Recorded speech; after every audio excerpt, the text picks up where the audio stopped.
Welcome to Telugu ప్రభా TV. నేను మీ journalist రెహమాన్ని. కేంద్ర ప్రభుత్వ ఉద్యోగులకు, రాష్ట్ర ప్రభుత్వ ఉద్యోగులకే కాకుండా ప్రైవేట్ ఉద్యోగులకు, వివిధ సంస్థల్లో పనిచేసేటటువంటి ఉద్యోగులకు, అసంఘటిత రంగాల్లో ఉన్నటువంటి కార్మికులకు, గిగ్ వర్కర్స్‌కు, ప్లాట్‌ఫార్మ్ కార్మికులకు ఇలా అందరికీ ఒక్కసారిగా కేంద్ర ప్రభుత్వం శుభవార్త తీసుకొచ్చింది. ముఖ్యంగా కార్మిక చట్టాల్లో గణనీయమైన మార్పులు తీసుకొస్తూ కొత్త కార్మిక చట్టాన్ని అమల్లోకి తీసుకొచ్చింది. దీనిపై కేంద్ర ప్రభుత్వం నోటిఫై చేయడంతో ఇది చట్టాలుగా మారిపోయాయి. ఇకపై గ్రాట్యుటీ నిబంధనల్లో మార్పు వస్తుంది. గ్రాట్యుటీ కోసం గతంలో ఇప్పటివరకైతే 5 ఏళ్ల కనీస సర్వీస్ అనేది పరిగణలో ఉండేది. 5 ఏళ్ళు పూర్తి చేస్తే గానీ గ్రాట్యుటీ వర్తించే పరిస్థితి ఉండేది కాదు.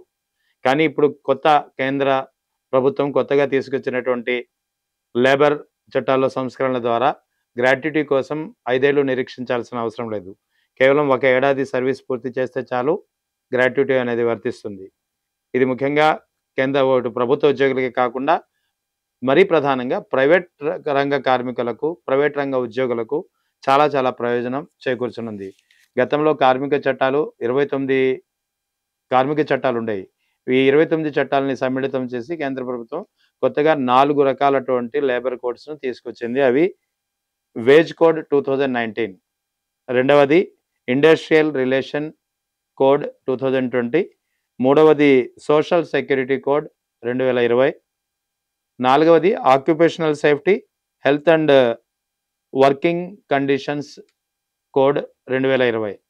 అంటే ఇక్కడ ప్రధానంగా 29 కార్మిక చట్టాలు ఉండేవి. 29 కార్మిక చట్టాలని 4 రకాలైనటువంటి లేబర్ కోడ్స్‌గా వీటిని మార్చి సమ్మిళితం చేసి కేవలం 4 లేబర్ కోడ్స్ ఇకపై అమల్లో రానున్నాయి. వీటికి సంబంధించినటువంటి రూల్స్ ప్రకారం వేజ్ కోడ్ ప్రకారం అయితే ప్రధానంగా తీసుకుంటే గ్రాట్యుటీ అనేది ఇక్కడ ప్రధానమైనటువంటి మార్పు.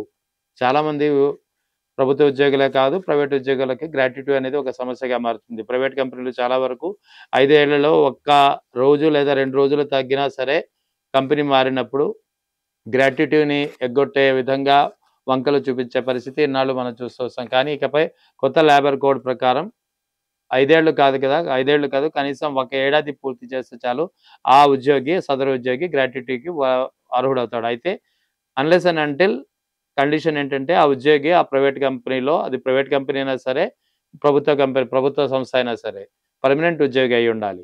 అదే సమయంలో వలస కార్మికులకు వర్తిస్తుంది, ప్లాట్‌ఫార్మ్ కార్మికులకు వర్తిస్తుంది. అసంఘటిత రంగంలోని అనాథరైజ్డ్ సెక్టార్‌లోని ఉద్యోగులకు, కార్మికులకు కూడా ఈ కొత్త లేబర్ కోడ్స్ అనేది వర్తిస్తాయి. సో, గ్రాట్యుటీ కోసం ఇకపై 5 ఏళ్ళు నిరీక్షించాల్సిన అవసరం లేదు. అయితే గ్రాట్యుటీ ఎలా లెక్కిస్తారనేది చాలా మందికి సందేహం ఉంటుంది. గ్రాట్యుటీ అనేది సాధారణంగా అతను లాస్ట్ డ్రా చేసిన సాలరీని 15/26తో గుణించి ఆ తర్వాత ఎన్నాళ్ళు ఆ ఉద్యోగి పనిచేశాడో దాంతో గుణిస్తారు.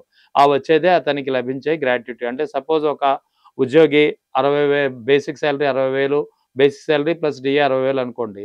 ఆ ఉద్యోగి ఒక 25 ఏళ్ళు పనిచేస్తుంటే ఈ 60,000ని 15/26తో గుణిస్తారు. 15/26 లెక్క ఏంటంటే ఒక ఏడాదికి 15 రోజుల జీతాన్ని ఇస్తారు. ఆ 15 రోజుల జీతాన్ని ఏ పరిగణలో తీసుకొని ఇస్తారంటే నెలకు 26 రోజులు వర్కింగ్ డేస్ కింద గుణించి రోజుకొచ్చే జీతాన్ని 15 రోజుల సాలరీగా లెక్కిస్తారు. అంటే ఒక ఏడాదికి 26 వర్కింగ్ డేస్‌గా నెలకు పరిగణిస్తూ ఒక ఏడాదికి ఎన్ని ఏళ్ళు పనిచేస్తే అన్ని 15 రోజుల సాలరీలు డిఏ ప్లస్ బేసిక్ సాలరీ అనేది ఆ ఉద్యోగికి ఇస్తారు. దీన్ని ఆ ఉద్యోగి మొత్తం ఎన్ని సంవత్సరాలు పనిచేస్తే దాంతో గుణిస్తారు. సపోజ్ ఉద్యోగి ఓ సంస్థలో 25 ఏళ్ళు పనిచేస్తే అతని బేసిక్ పే ప్లస్ డిఏ అనేది 60,000 ఉంటే ఈ 60,000 ఇంటూ 25 గుణించి దాన్ని 15/26తో గుణిస్తారు. సో, ఓవరాల్‌గా 8,65,000 వరకు ఆ ఉద్యోగికి గ్రాట్యుటీ కింద వర్తిస్తుంది. సో, ఇది గతంలో ఉన్నటువంటి నిబంధన. 5 ఏళ్ల కనీసం వేచి చూడి ఉండాల్సిన పరిస్థితి. ఇప్పుడు కొత్త లేబర్ కోడ్ ప్రకారం గ్రాట్యుటీ లెక్క అయితే మారదు. అదే ఏడాదికి 15 రోజుల సాలరీ ఉంటుంది. అదే 15/26తో గుణించాలి. ఎన్నాళ్ళు పనిచేస్తే అన్నేళ్ళు గుణించాల్సి వస్తుంది. కానీ గతంలో అయితే 5 ఏళ్ళు నిరీక్షించాల్సిన వచ్చిన పరిస్థితి ఉండేది. ఇప్పుడు ఇక మాత్రం కనీసం 1 ఏడాది పూర్తి చేస్తే చాలు గ్రాట్యుటీ అనేది ఆ ఉద్యోగికి లభిస్తుంది. ఇది ప్రైవేటు కంపెనీ ఉద్యోగస్తుడికి వర్తిస్తుంది. ప్రభుత్వ ఉద్యోగులకి వర్తిస్తుంది. కార్మికులకి వర్తిస్తుంది. వలస కార్మికులకు వర్తిస్తుంది. ప్లాట్‌ఫార్మ్ కార్మికులకు వర్తిస్తుంది.